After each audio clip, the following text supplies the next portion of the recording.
awal 2000-an.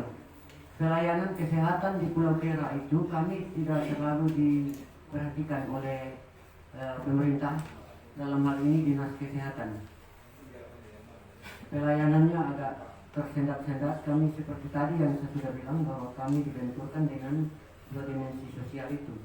Jadi antara Sulamu, Puskesmas Sulamu dan Puskesmas Semau itu bertolak belakang. Akhirnya pelayanan kesehatan di sana tidak berjalan secara baik.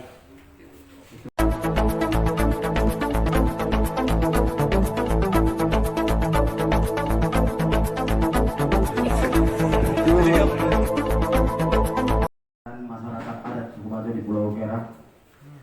Dan untuk teman-teman media mungkin kita masuk ke sesi tanya jawab. Mungkin teman-teman media yang ingin bertanya silahkan. Kami persilahkan waktunya.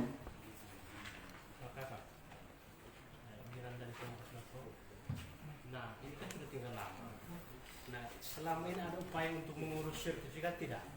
Dan apa tantangannya ketika Bapak sudah mengurus sertifikat? Saya jawab Pak. Bagaimana? Terima kasih Pak atas pertanyaan Bapak dari media Kompas. Terima kasih atas pertanyaannya. Untuk mengurus sertifikat lahan, kami masyarakat adat Pulau Kera itu dibenturkan dengan dua dimensi. Satu, dimensi ATR, aturan tata ruang. Kami Pulau Kera dikategorikan katanya Pulau Kera itu masuk ke wilayah Semau. Terus penduduk yang ada di sana itu administrasi kependudukannya dari Kelurahan Sulamu. Itu dua dimensi yang paling konkret Bapak ya. Ketiga, Pulau Kera itu sudah dinyatakan oleh pemerintah, entah itu benar atau tidak, entah itu sudah ada perubahan pronanya atau tidak, saya tidak tahu karena saya bukan ahli hukum. Tapi katanya Pulau Kera sudah masuk ke WAL. Jadi kami masyarakat di sana tidak bisa mengurus sertifikat. Itu yang jadi alasan penting sehingga kami tidak bisa mengurus itu. Untuk mengakses kartu identitas kami pun kami berjuang setengah mati baru dapat. Dari 2017 sampai saat ini masih tersisa 8 kakak lagi yang saya masih berjuangkan. Itu mungkin keterangan saya seperti itu untuk menanggapi pertanyaan Bapak dari media Kompas. Terima kasih. Ada teman-teman media yang lain lagi yang mau ingin bertanya, silakan. Oke, baik.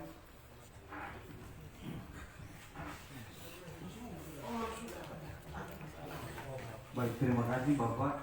Izin saya Moce dari Detikkom Bapak. Yang ingin saya tanyakan, sebelumnya sempat viral video Pak Bupati di Kabupaten Kupang. Nah, alasan salah satu dari pemerintah kabupaten itu untuk mendekatkan pelayanan kepada masyarakat di Pulau Semau untuk direlokasi. Di Pulau Kera untuk direlokasi.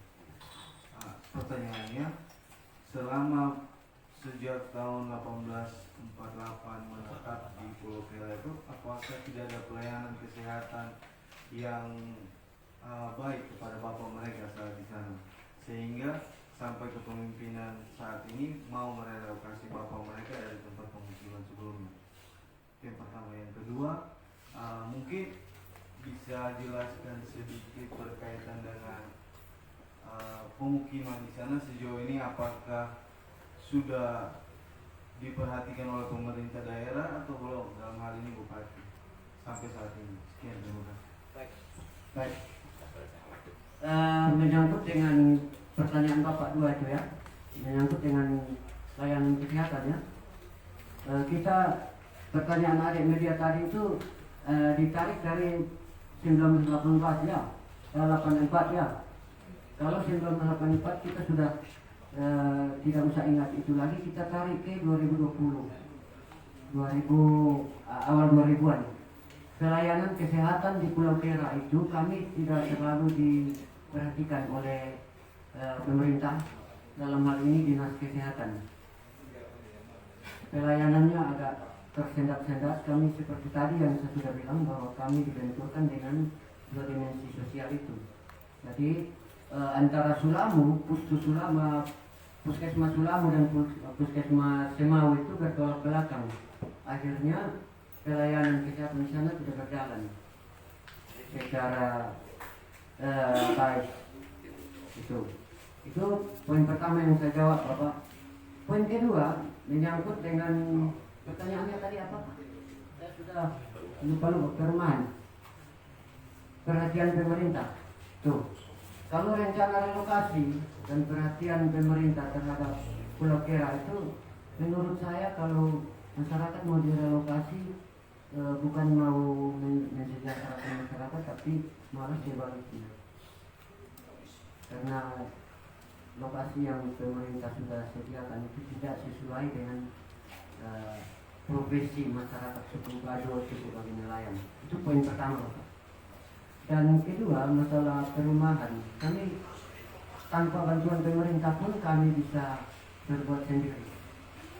Yang penting pemerintah mau melihat kondisi real masyarakat yang ada di sana seperti apa. Masyarakat di sana kan hidupnya di bawah garis rata-rata, garis kemiskinan. Tapi janganlah kami direlokasi. Mari kita duduk bersama-sama minta solusi sehingga pelayanan pemerintah itu bisa berjalan secara merata sesuai dengan niat kita untuk mensejahterakan masyarakat seperti di daerah lain. Terima kasih, Pak. Ya. Baik, terima kasih Pak. Saya Sajid dari GIN Global Indo News. Terkait dengan bukti-bukti sejarah yang tadi Bapak sampaikan, juga terlampir di sini ada koin, logam, dan bahkan kuburan tadi. Lebih berfokus pada pembongkaran kuburan tadi yang diduga ada tindakan pembongkaran secara sewenang-wenang oleh PT Pitobi, dan juga tadi disinggung terkait dengan dugaan pemalsuan bukti-bukti surat berupa penyerahan izin dan lain sebagainya. Kira-kira ada tidak upaya yang dilakukan untuk menindaklanjuti itu seperti laporan polisi dan lain sebagainya? Kalau memang ada, apakah Bapak dalam hal ini perwakilan dari masyarakat Pulau Kera itu bergerak sendiri atau didampingi oleh kuasa hukum Bapak? Kalau memang ada, siapa? Terima kasih Pak. Ya, memastikan saya menjawab. Nah, untuk pertanyaan dari teman tadi, itu nanti kuasa hukum kami, tim kuasa hukum kami yang akan menjawab semuanya. Nah, untuk tim kuasa hukum kami ada Pak Ahmad Bumi bersama tim lain yang akan menindaklanjuti itu. Mungkin hanya saja. Terima kasih. Teman-teman lain mungkin ada pertanyaan lagi tentang masalah. Ya, silakan. Izin saya Nino dari Media Bajau Indonesia. Ada beberapa hal yang ingin kita tanyakan di sini. Yang pertama terkait dengan apakah benar sebagaimana yang disampaikan Tobi bahwa di tahun 2014 warga di Pulau Kera sempat direlokasikan ke Semau. Mungkin Bapak Hamdan bisa. Baik, saya akan jawab. Terkait dengan isu relokasi warga Pulau Kera sebanyak 27 kakak yang dilansir oleh PT Pitobi Group, saya masih ingat, memori saya masih belum ingat. Pada media Pos Kupang edisi 14 Juni 2014 itu Pak Bobi dengan lantangnya mengimbau kepada Bapak Ayub Titu Eki supaya segera mungkin merelokasi warga Pulau Kera ke daerah mana saja, yang penting direlokasi karena rencananya dia mau membangun Island Resort di awal 2015. Alasannya dia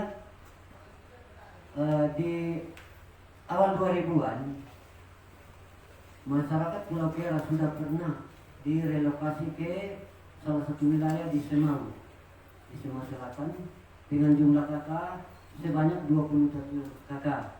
Tetapi berselang beberapa bulan kemudian warga suku Bajo itu kembali lagi ke Pulau Kera. Mohon maaf, ini pernyataan yang sesat. Saya saksi hidup ini. Saya belum pernah angkat kaki dari Pulau Kera. Dan itu pernyataan yang sangat menyesatkan publik itu. Terima kasih. Satu lagi terkait dengan pernyataan Camat Sulamo